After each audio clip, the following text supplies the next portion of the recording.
الحمد لله رب العالمين والعاقبة للمتقين والصلاة والسلام على سید الانبیاء والمرسلین اما بعد۔ اگر امام نماز میں بھول جائے تو اسے یاد دلانا واجب ہے۔ سیدنا عبداللہ بن عمر رضی اللہ تعالیٰ بیان کرتے ہیں، نبی اکرم صلی اللہ علیہ وسلم نے نماز پڑھائی، آپ پر قراءت خلط ملط ہو گئی۔ نبی اکرم صلی اللہ علیہ وسلم نے نماز پڑھائی اور آپ پر قراءت خلط ملط ہو گئی۔ جب آپ صلی اللہ علیہ وسلم فارغ ہوئے تو آپ نے سیدنا ابی بن کعب رضی اللہ تعالیٰ سے فرمایا، کیا تم نے ہمارے ساتھ نماز پڑھی؟ انہوں نے کہا جی پڑھی۔ آپ صلی اللہ علیہ وسلم نے فرمایا، تمہیں کس چیز نے روکے رکھا؟ یعنی غلطی بتانے سے۔ تمہیں چاہیے تھا کہ تم لقمہ دیتے۔ تو امام جب بھول جائے تو پھر پیچھے امام کے پیچھے وہ آدمی کھڑے ہوں جنہیں قرآن یاد ہو، تاکہ وہ وقت پر غلطی بتا سکیں،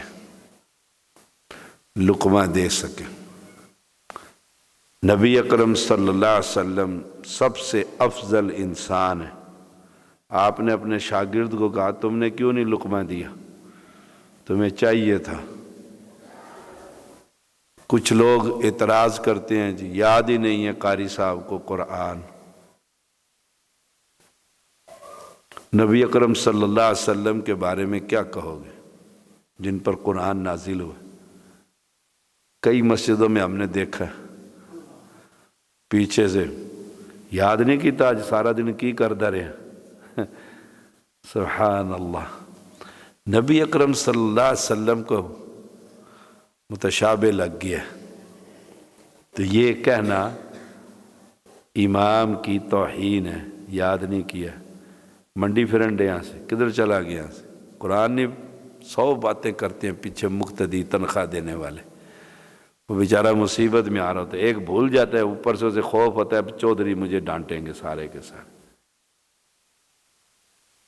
ابو داود 907 نمبر۔ سیدنا مسور بن یزید رضی اللہ تعالیٰ بیان کرتے ہیں، ایک دفعہ نبی اکرم صلی اللہ علیہ وسلم نے قرات میں قرآن کا کچھ حصہ چھوڑ ہی دیا، جان بوجھ کے نہیں، بھول گئے۔ انسان تھے تبھی بھول گئے۔ ایک آدمی نے کہا، آپ نے فلاں فلاں آیت چھوڑ دی یا رسول اللہ صلی اللہ علیہ وسلم، آپ نے فلاں فلاں آیت چھوڑ دی، اسے پچھلے کو یاد تھا۔ تو آپ صلی اللہ علیہ وسلم نے فرمایا، تو نے مجھے یاد کیوں نہیں کرایا؟ تو لقمہ دیتا نا پیچھے سے، آیت سیدھی کرواتا۔ ابو داود 907۔ رسول اللہ صلی اللہ علیہ وسلم نے فرمایا، جب نماز میں کوئی مسئلہ درپیش ہو تو مرد مقتدی کہیں گے سبحان اللہ، کہ بھول سے اللہ پاک ہے۔ معنی یہ، تو انسان ہے، تو بھول گیا، سجدے کر کے بیٹھ گیا، کھڑا ہونا ابھی 1 رکعت باقی ہے، سبحان اللہ، اسے یاد دلائیں گے اور وہ اپنی غلطی صحیح کر لے گا۔ اور تالی بجانا عورتوں کا کام ہے۔ پیچھے مسجد نبوی میں عورتیں بھی نماز پڑھتی، کسی مرد کو یاد نہیں رہا تو عورت کو یاد ہے تو وہ ایسے اس ہاتھ کے پشت پر اس ہاتھ کو مارے گی آواز، تاکہ امام کو خبر ہو جائے غلطی ہو گئی۔ یہ بھی ثابت ہوا عورتیں مسجد میں نماز پڑھتی ہوتی تھی نبی کے زمانے میں، اور اب حنفیوں کے ہاں تو جگہ ہی نہیں ہوتی عورتوں کی بھی، ان کا کیا کام مسجد میں؟ اہل حدیثوں کے ہاں اللہ کا شکر ہے یہ کام ہے۔ عورت امامت بھی کرا سکتی ہے، عورت صف کے درمیان میں ساری عورتوں کے برابر عورتوں کی امامت کرا سکتی۔ کھڑی کہاں ہوگی؟ پہلی صف کے سینٹر میں، پہلی صف کے سینٹر میں۔ سپیکر خراب ہو گیا، نیچے سے آواز نہیں آ رہی، اوپر جو درمیان میں کھڑی ہوئی عورت ہے، طالبہ ہے، وہ خود بخود امام بن جائے گی تاکہ ساروں کی نماز چلتی رہے۔ عورت عورتوں کی امامت کرا سکتی ہے۔ ویسے بھی نیچے سے آواز ہی نہیں آ رہی، تکبیر اولیٰ کی آواز ہی نہیں آ رہی، سپیکر کا مسئلہ ہو گیا، بجلی چلی گئی ہے، تو عورتیں اوپر جماعت کروائیں اپنی، لیکن وہ درمیان میں کھڑی ہوگی، مصلی پر نہیں آگے جائے گی، عورتوں کے درمیان۔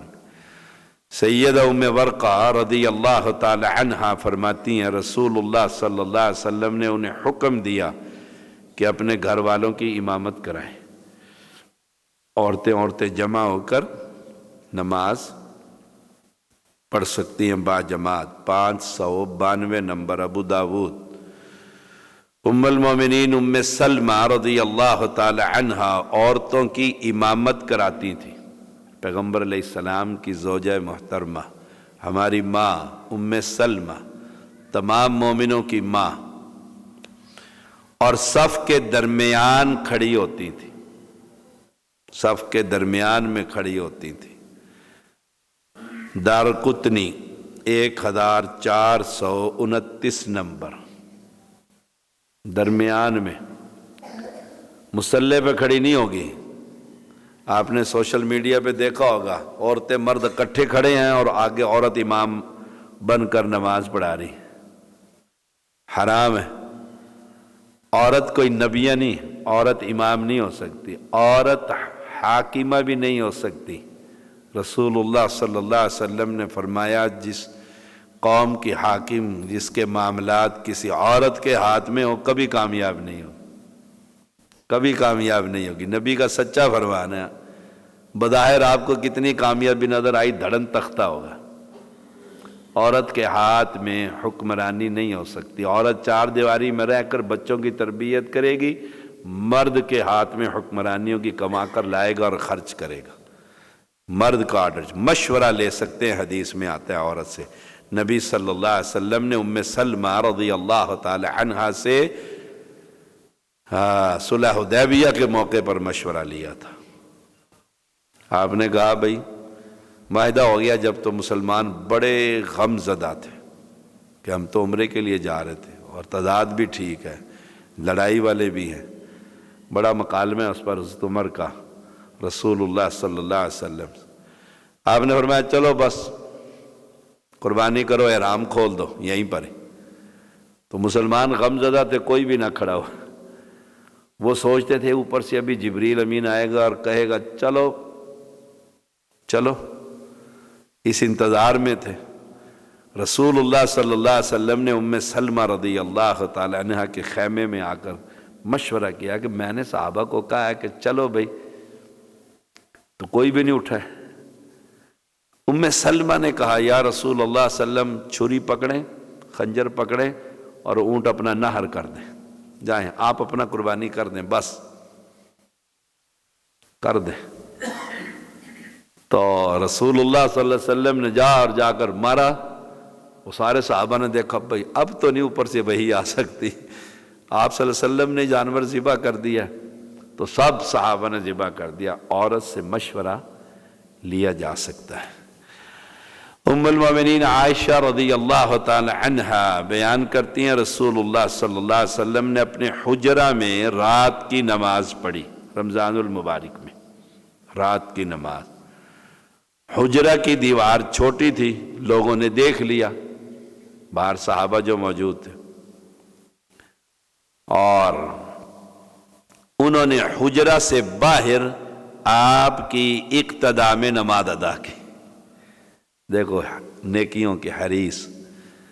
حجرہ چھوٹا تھا، دیواریں چھوٹی تھی، نظر پڑ گئی صحابہ کی، آپ صلی اللہ علیہ وسلم نفل پڑھ رہے ہیں، انہوں نے پیچھے اللہ اکبر، تو درمیان میں کیا تھا؟ دیوار، امام، دیوار، پھر صحابہ تھے نا، مقتدی پیچھے تھے، تو اگر درمیان میں کوئی آڑ باڑ ہو جائے تو مقتدیوں کی نماز بالکل صحیح ہو جائے گی۔